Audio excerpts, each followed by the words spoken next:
Carta que Paulo escreveu então aos irmãos de Filipos, aos irmãos filipenses, capítulo 4, dos versos 4 até o 9. Esse trecho que nós vamos ler e meditar um pouco nessa noite, ele traz uma série de exortações, uma série de palavras. Algumas delas, as quais não iremos tratar especificamente hoje, elas são direcionadas a pessoas específicas da comunidade de Filipe, mas que também têm um valor muito grande a nós. Porém, na noite de hoje vamos conversar um pouco e tratar um pouco sobre as exortações que são mais amplas, que são mais abertas a todos os leitores daquela carta e consecutivamente a nós. 2000 anos depois, nós também somos leitores da carta de Filipenses. Então, nesse trecho, que vai de 4 a 9, Paulo vem e trata de diversos assuntos. Nós iremos pontuar nesta noite 4 deles. Então, o texto diz assim, a minha versão é a NVI. Alegrem-se sempre no Senhor, eu novamente direi, alegrem-se. Seja a amabilidade de vocês conhecidas por todos. Perto está o Senhor.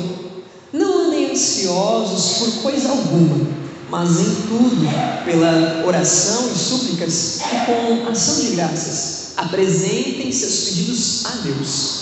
E a paz de Deus, que excede todo entendimento, guardará os seus corações e as suas mentes em Cristo Jesus.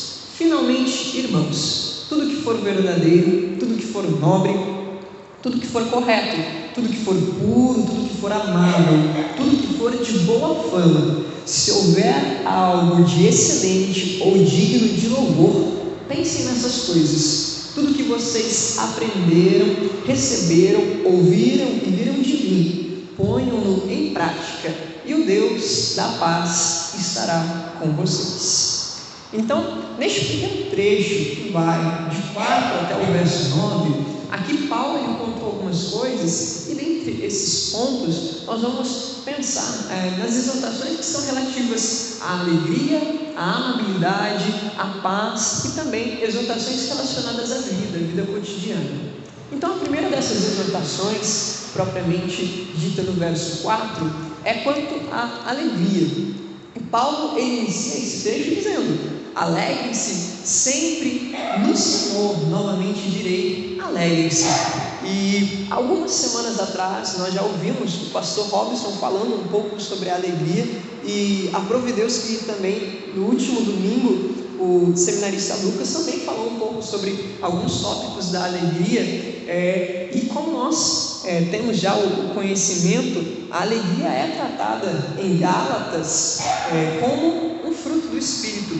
E aqui Paulo ele está enfatizando a necessidade dos irmãos se alegrarem, mas ao final dele falar 2 vezes alegrem-se, alegrem-se, ele diz: alegrem-se no Senhor. Ou seja, o Senhor é a nossa fonte da verdadeira alegria.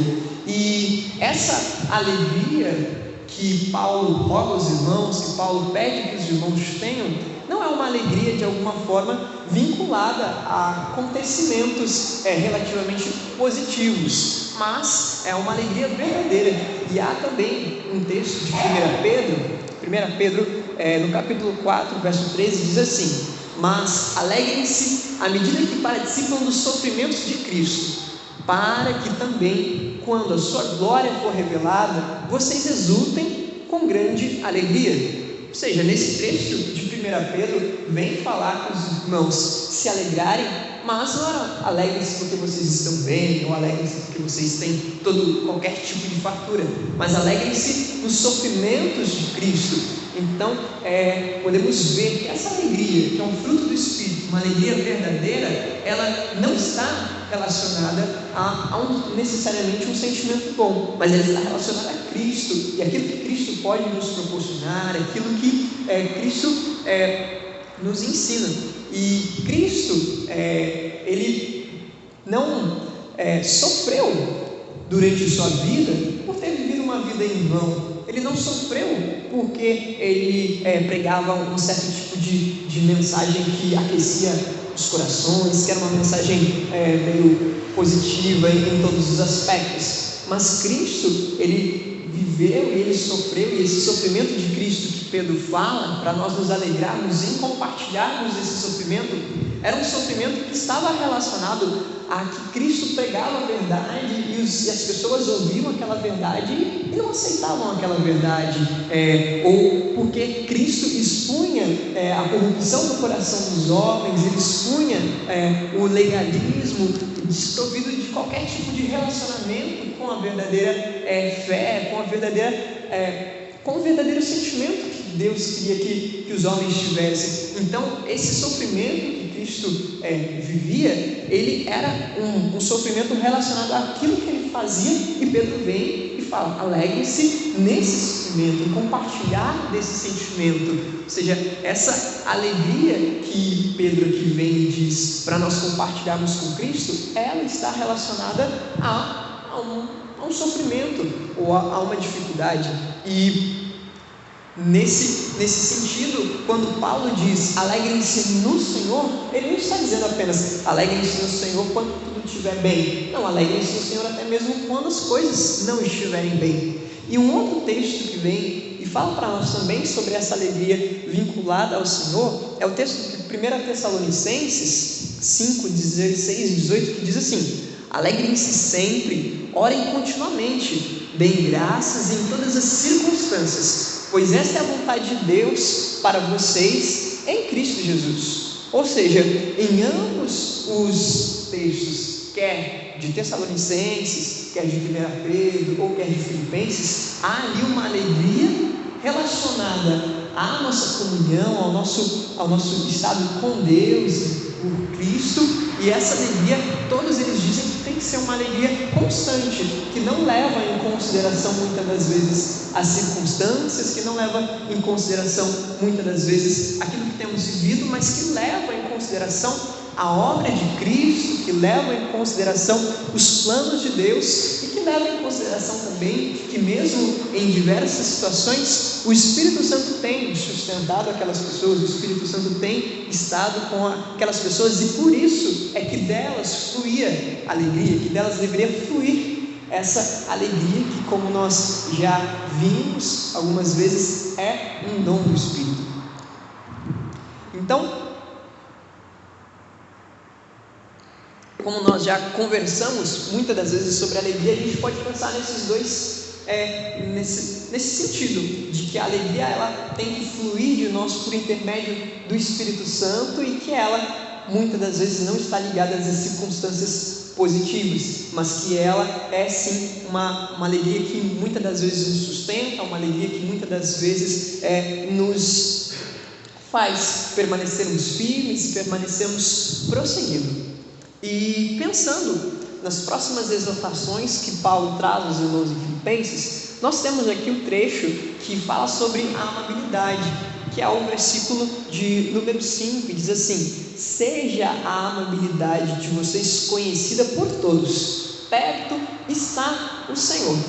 E nesse trecho, algumas outras versões não trazem necessariamente a palavra amabilidade. Algumas versões, como a Almeida Revista Atualizada, vem e fala por moderação. A Almeida Revista Corrigida fala sobre equidade, e a Nova Tradução da Linguagem de Hoje vem falar sobre amáveis. Mas todas essas características, todas essas palavras, elas remetem à mesma ideia, que é uma atitude, uma característica de quem é amável para com os outros.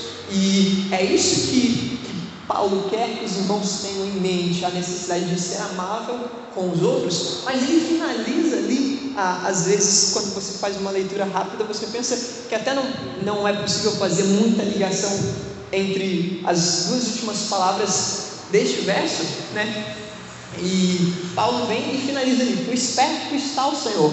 E algumas pessoas, alguns teólogos podem pensar em caminhos que relacionam. Porque Paulo diz ali sobre a amabilidade, e depois ele conclui: pois perto está o Senhor.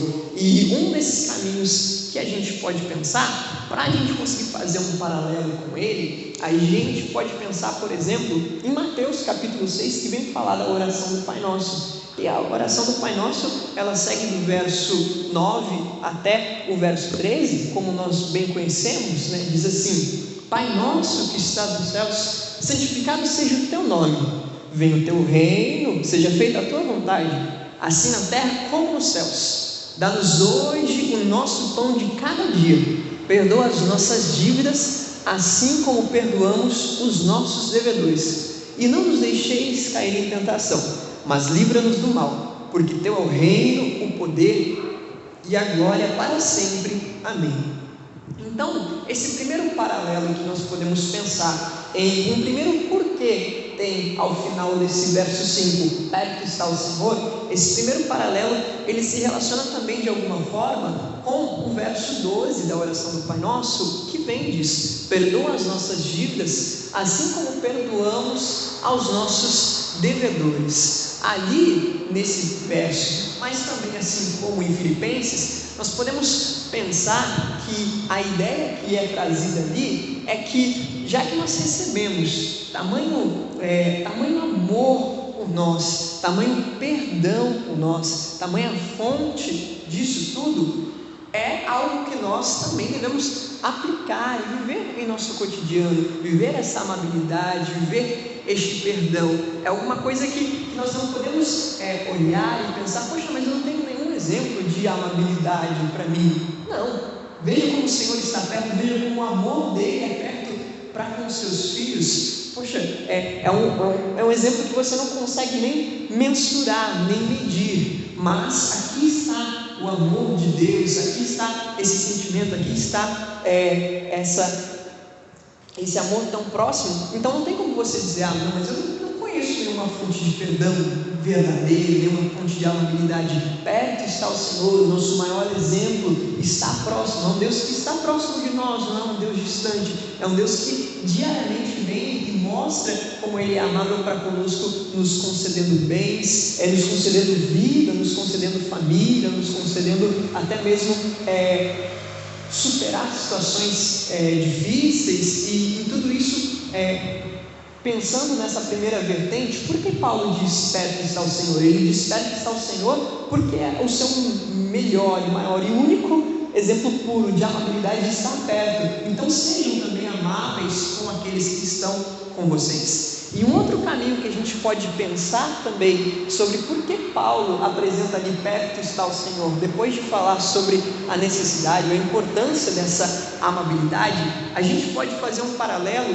com um outro trecho que é de João 4, 35 e 36, que também é uma afirmação de Jesus, e diz assim: eu lhes digo, abram os olhos e vejam os campos, eles estão maduros para a colheita. Aquele que colhe já recebe o seu salário e colhe o fruto para a vida eterna, de forma que se alegra junto com o que semeia e o que colhe.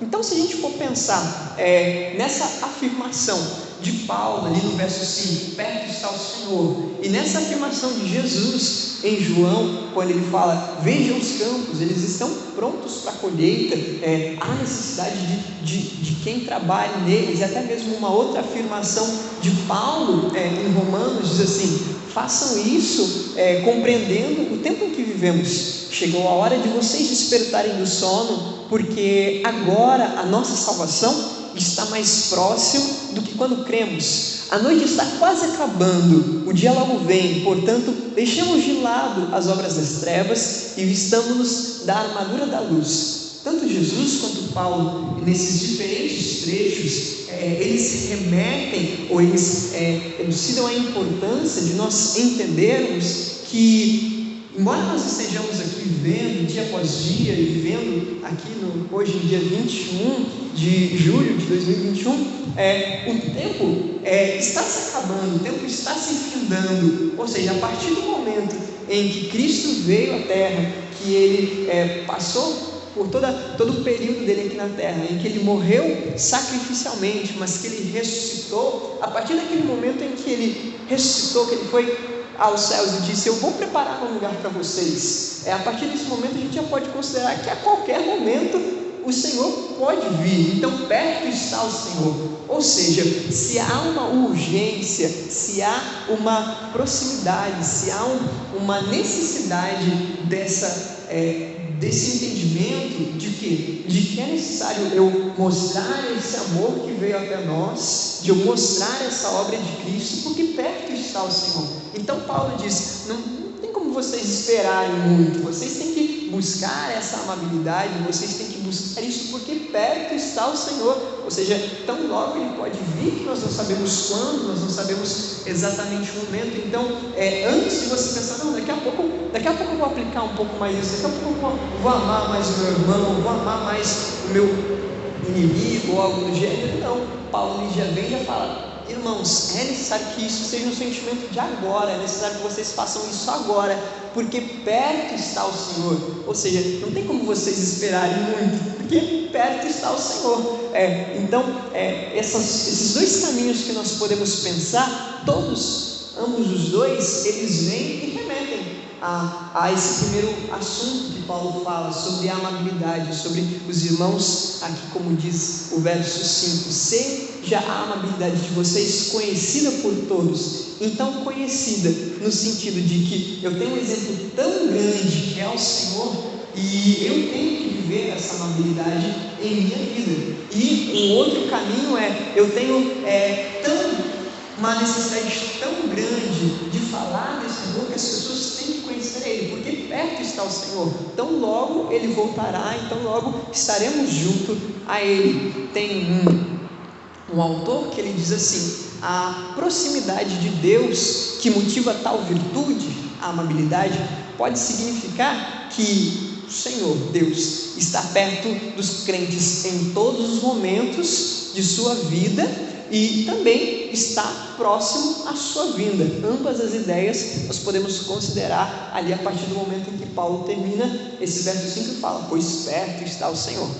E em seguida, prosseguindo para o verso 5 e para o verso 6 e para o verso 7, Paulo vai falar um pouco ali sobre a ansiedade e como de alguma forma entendê-la, ou como de alguma forma conseguir administrá-la. E eu separei esse tópico como um tópico que fala sobre a paz, necessariamente porque ele fala da ansiedade, mas também ele vem e fala da paz de Deus. Então, Paulo ele vai e exorta aos irmãos sobre esse ponto, que é um ponto importante e que também vai unir os dois primeiros pontos, tanto da alegria, que é um sentimento, que é um fruto que tem que ser constante em nossa vida, quanto da amabilidade. Essa paz também tem que estar em nossos corações, tem que estar também conosco. Então Paulo aqui, ele vai e relaciona alguns pontos sobre a ansiedade dos irmãos com a comunhão com Deus, e ele ressalta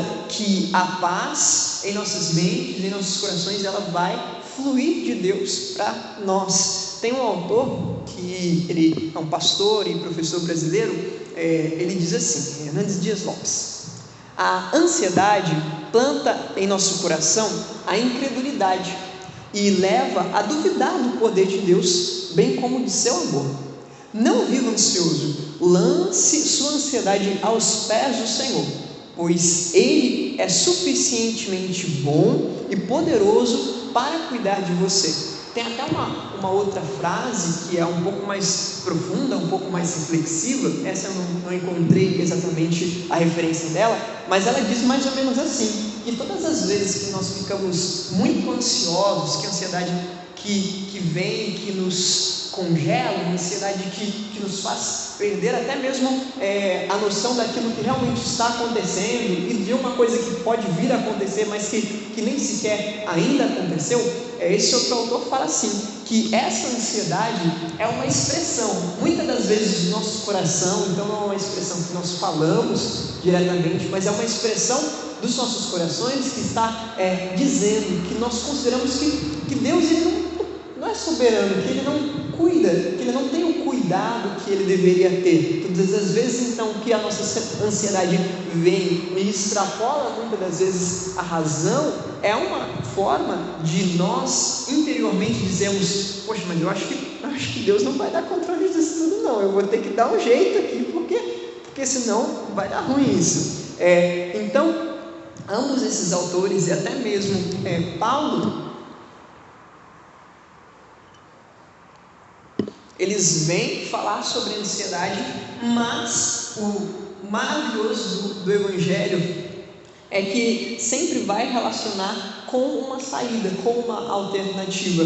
E ali, a primeira coisa que Paulo diz para os irmãos, para Filipenses, e que ele diz para nós, para que quando a ansiedade vier aos nossos corações, ou um princípio de ansiedade, ele vem e fala, sobre a necessidade, sobre a importância de orar, de suplicar. Na semana passada nós falamos também alguns trechos dessa carta, onde Paulo ele vem e ora para os irmãos acerca da perseverança que eles deveriam ter, uma perseverança no conhecimento de Cristo. E isso, de alguma forma, também está relacionado a essas palavras de Paulo, nesse verso 6 e verso 7, sobre a ansiedade. Ou seja, ele vem e fala para que os irmãos orem e supliquem ao Senhor acerca daquilo que eles têm em seus corações. E isso pode, para Paulo naquele momento, pode para os irmãos estar relacionado a alguns sentidos, de você entregar a Deus num primeiro momento aquilo que toma o seu coração, como que dizendo: Senhor, eu reconheço que o Senhor é forte para me sustentar, eu reconheço que o Senhor é poderoso para cuidar de mim, eu reconheço que o Senhor é poderoso para cuidar da minha família.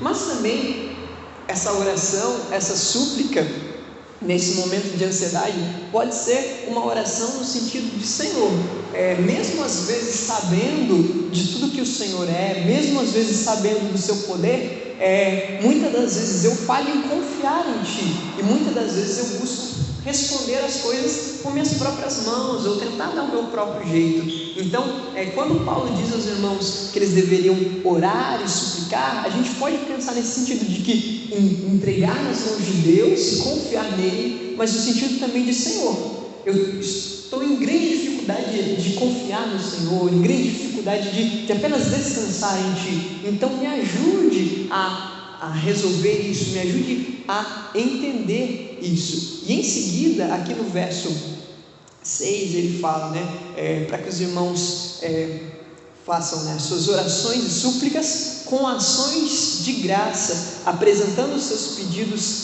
a Deus. E sobre ações de graças, nós podemos pensar em ações de graças no sentido de que a gente, como eu disse na semana passada, o Senhor já nos livrou de muitas coisas com sua graça, já nos trouxe grande perdão, já nos trouxe grande reconciliação.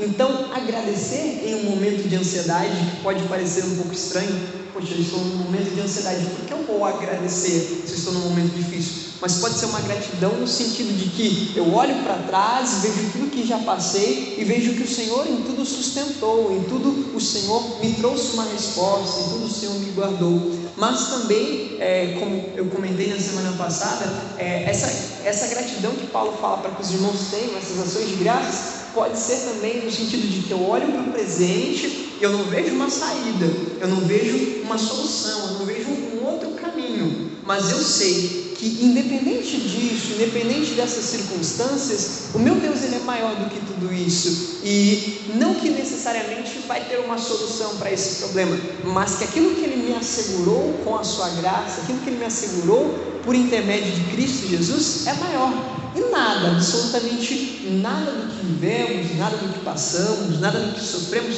pode roubar essa certeza de nossos corações, pode roubar essa confiança. Então, quando Paulo diz, que aparece até um pouco contraditório, quando vocês estiverem ansiosos, tenham ações de graças, é para que você ore: poxa, Deus me sustentou já em outras situações, mas também para que você olhe a sua dificuldade e fala: é uma dificuldade no hoje, é uma dificuldade no hoje, mas o que há de vir, aquilo que Cristo foi para preparar para nós, é muito maior. Então nós agradecemos, de alguma forma parece contraditório, mas nós agradecemos porque é maior do que tudo isso, é além do que tudo isso. Então, a partir do momento em que nós oramos a Deus com todas as nossas súplicas, com todas as nossas orações, entregando nas mãos dele a nossa ansiedade, ou até mesmo orando, dizendo: Senhor, me ajude a entregar em suas mãos, e em seguida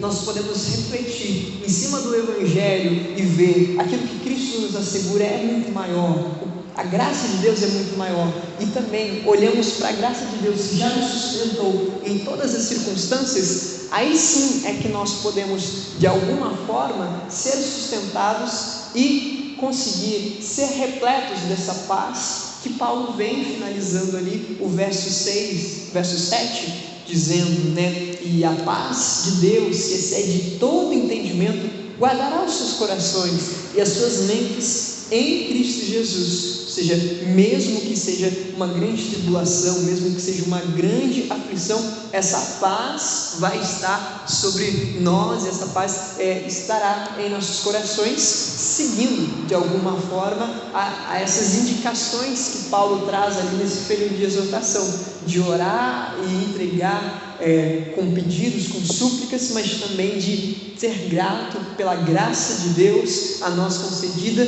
E nisso tudo Cristo vem e Deus vem e preenche-nos com a paz que excede todo entendimento.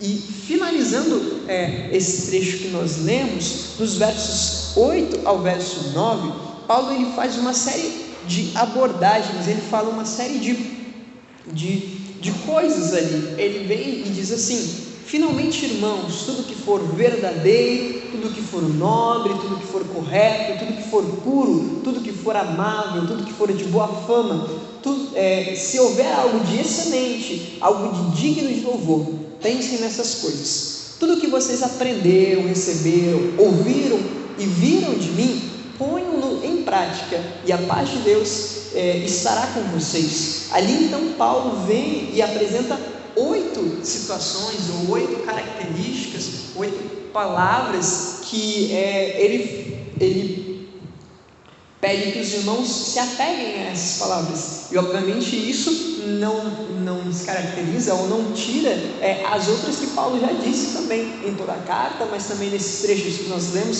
sobre a alegria, sobre a amabilidade. Ou seja, ele une ao final desse período de exortações, além de tudo que ele já tinha falado, mas uma série de características ali que os irmãos deveriam se apegar a essas características, que eles deveriam olhar para tudo aquilo e pôr em seus corações, para que assim pudessem viver e para que assim pudessem ser testemunhas de Cristo ali naquela região onde eles viviam.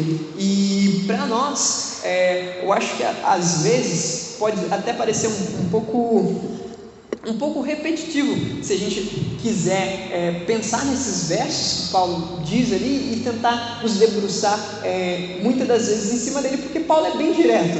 Aquilo que for nobre, aquilo que for verdadeiro, aquilo que for correto, puro, amável, de boa fama, excelente e digno de louvor. Ou seja, se nós simplesmente marcarmos esses versos, já teremos uma série de características, uma série de atitudes que podemos tomar em nossas vidas, que já farão total diferença em nossas vidas, e unindo tudo isso ao que Paulo diz anteriormente, Poxa, você pode olhar para tudo isso, e até mesmo para a alegria e para a amabilidade, e ficar até um pouco ansioso e pensar: eu não vou dar conta de tudo isso. Mas Paulo une tudo isso nessa oração dele, nesse conjunto de exortações, para que os irmãos apliquem aquilo e vivam aquilo, E eu acho que apenas de nós debruçarmos nesse texto, nessas palavras, nessas 8 características que Paulo ali apresenta, isso já nos é suficiente. Mas ainda assim, para complementar mais um pouco sobre isso, nós podemos pensar e fazer uma reflexão em cima também das palavras de Jesus em Mateus capítulo 5, dos versos 3 ao verso 12, o tão conhecido Sermão do Monte, quando Jesus diz assim: bem-aventurados os pobres de espírito, pois deles é o reino dos céus. Bem-aventurados os que choram, pois serão consolados. Bem-aventurados os humildes, pois eles receberão a terra por herança. Bem-aventurados os que têm fome e sede de justiça, pois serão satisfeitos. Bem-aventurados os misericordiosos, pois obterão misericórdia. Bem-aventurados os puros de coração, pois verão a Deus. Bem-aventurados os pacificadores, pois serão chamados filhos de Deus. Bem-aventurados os perseguidos por causa da justiça, pois deles é o reino dos céus.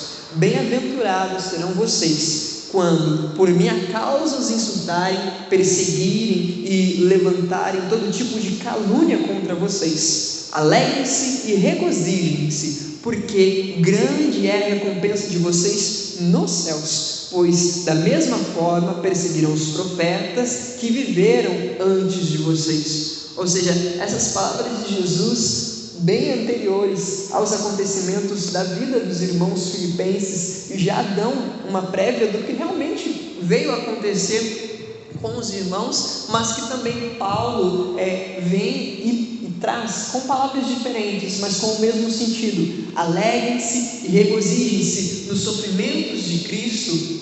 Por quê? Porque vocês, seguindo esse caminho, assim como Jesus disse no Sermão do Monte, assim como ele disse não com palavras, mas em sua vida, assim como está registrado, nós vemos que todas essas dificuldades sobrevieram por Cristo, sobrevieram até mesmo pelos profetas anteriores àquelas pessoas, mas a partir do momento em que nós olhamos para tudo isso e como Jesus vem aqui e conclui falando que bem-aventurados os perseguidos por causa da justiça, pois deles é o reino dos céus, ou seja, a alegria, o regozijo é maior, porque todas essas coisas são passageiras. Então, se Paulo diz, apliquem aquilo que é verdadeiro, aquilo que é nobre, sigam aquilo que é correto, puro, amável e outras coisas tantas, e Cristo Jesus vem e fala tudo isso, ele fala, mesmo que vocês vivam tudo isso, e ainda assim tenham as dificuldades que vão vir sobre vocês, alegrem-se, regozijem-se, porque grande é a recompensa de vocês, independente das circunstâncias, grande é a recompensa